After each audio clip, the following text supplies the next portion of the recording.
Hey,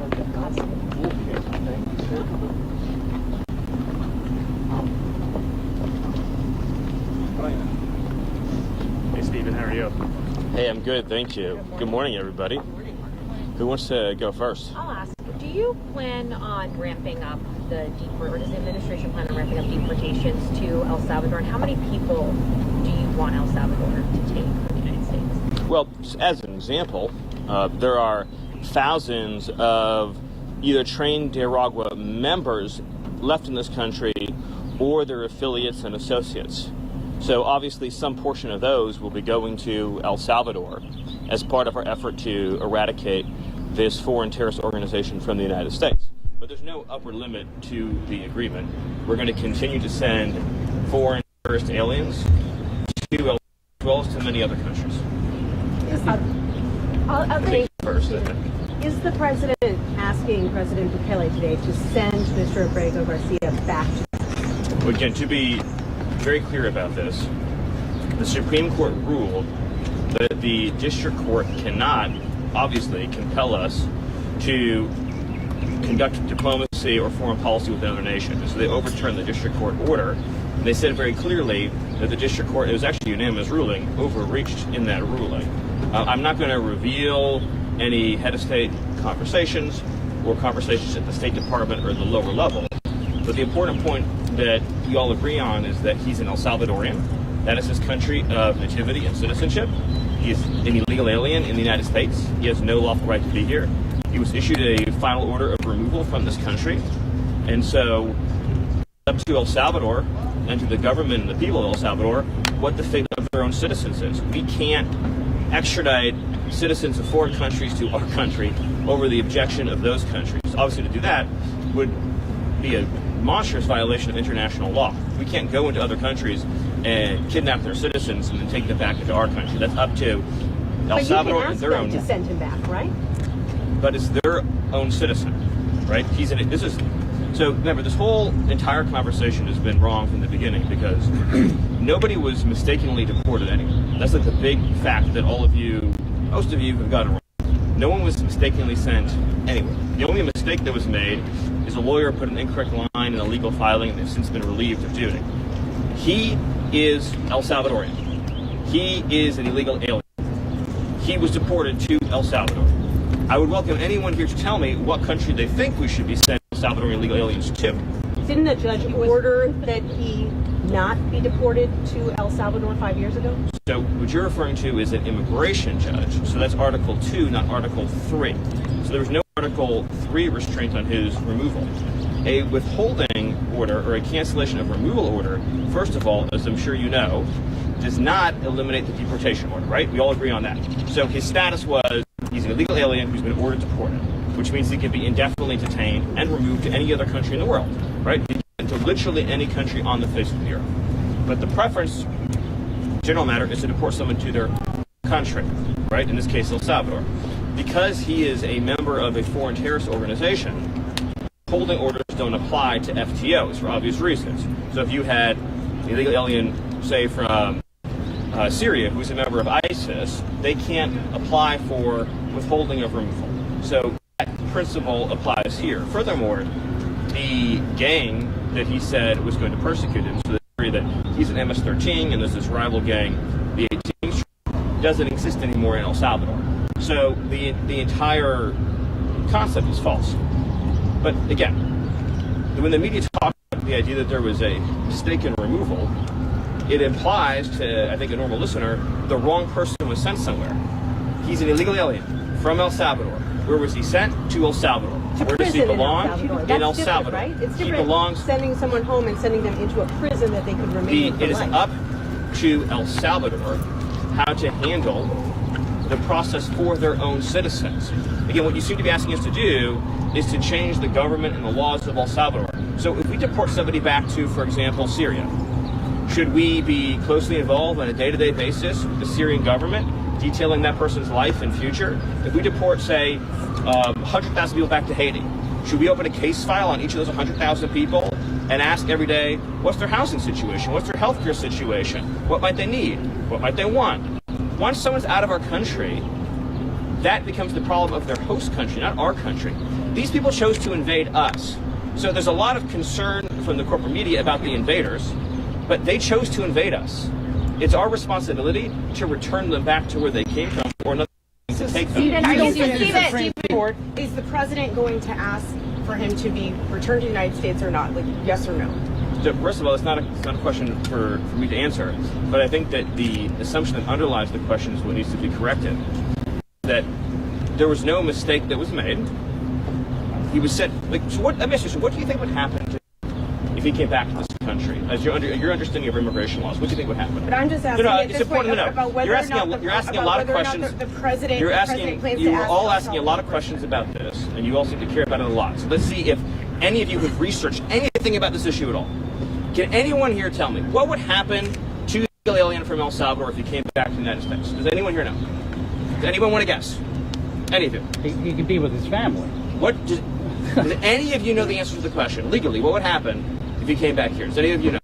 Any of you? Do you really believe the Supreme Court? I'm talking. Do you really believe the Supreme Court doesn't? I'm talking now. Doesn't think you should be returned? Why was it unanimous? You're done. Does any of you know the answer to the question? Does any of you? You've been talking about it for days. You all would deport him again, no? He would be arrested. Okay. He'd be put in confinement. He would be deported the second time to El Salvador again, because there's no withholding order for an alien who's a member of a foreign terrorist organization, number one. Number two is the gang that he's a member of doesn't exist in El Salvador anymore. So what you're asking for is to be deported twice. But additionally, if we chose to just pretend that the withholding order was real, he would be deported to a different country. So, for example, he could be deported to Egypt. So I'm just trying to understand your view. In other words, you define a country that would be willing to take a MSC member from El Salvador. So I'm trying to understand from you all is, he came back and under our laws, he was deported to Egypt or to Somalia. Then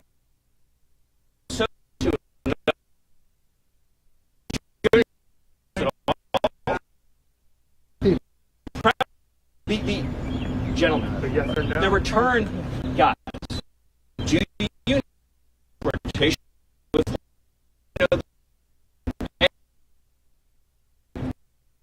we're not in the government.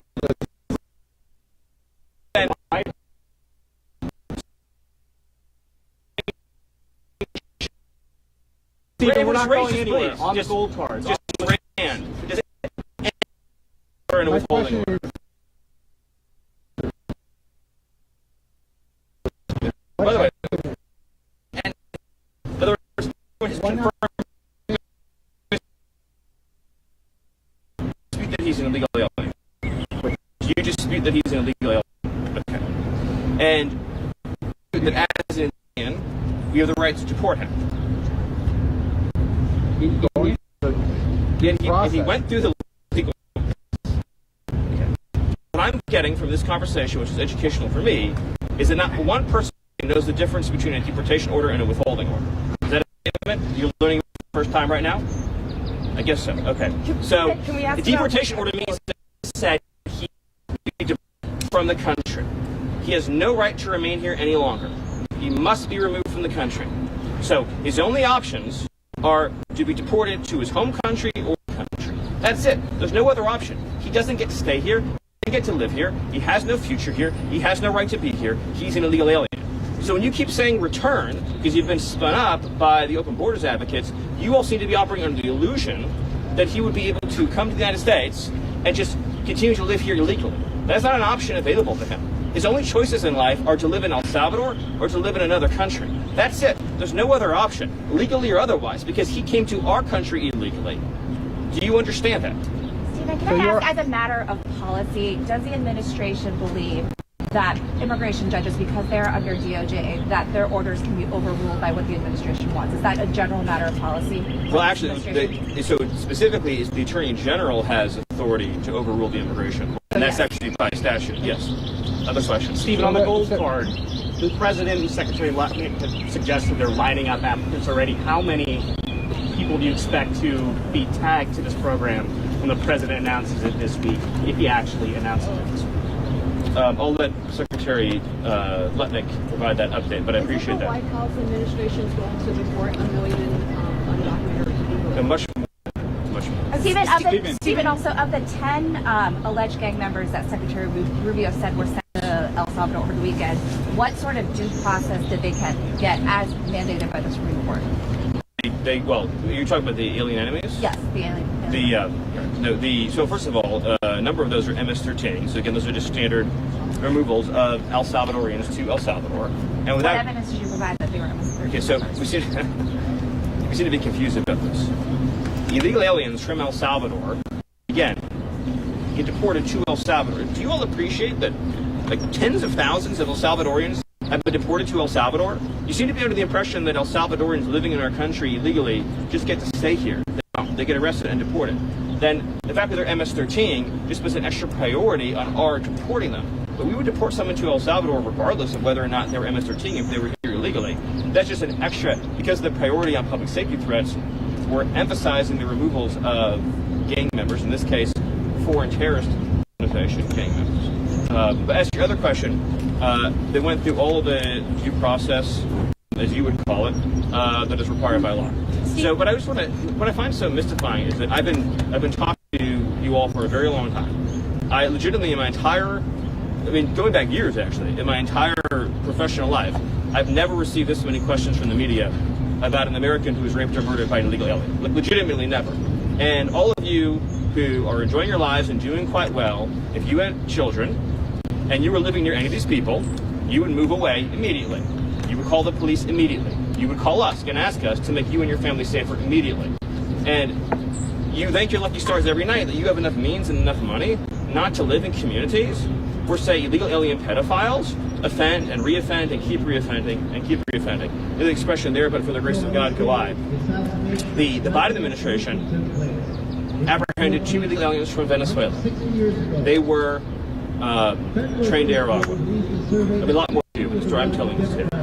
And they decided they were entitled to an enormous amount of due process. And they didn't feel they had enough evidence to just deport them right away. So they put them on a monitoring system known as supervised release. You're familiar with this case. But a few weeks later, they kidnapped a young girl named Jocelyn Nungary, who was 12 years old at the time. I'm sure you've seen pictures of her.